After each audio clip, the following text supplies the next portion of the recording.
নমস্কার। আজকে Sunday. Sunday মানে স্পেশাল ডে, আর স্পেশাল ডে মানেই স্পেশাল রান্না। তো আজকের রেসিপি চিকেন কারি। বিভিন্ন জনে বিভিন্ন রকম রান্না করেন। আমি যে প্রসেসে রান্না করি সেটাই এখানে পরপর দেখানো আছে। অনেক জনের রান্না, সেই জন্য চিকেন অনেকখানি নেওয়া আছে।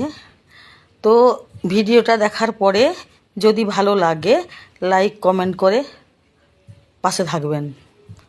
ধন্যবাদ।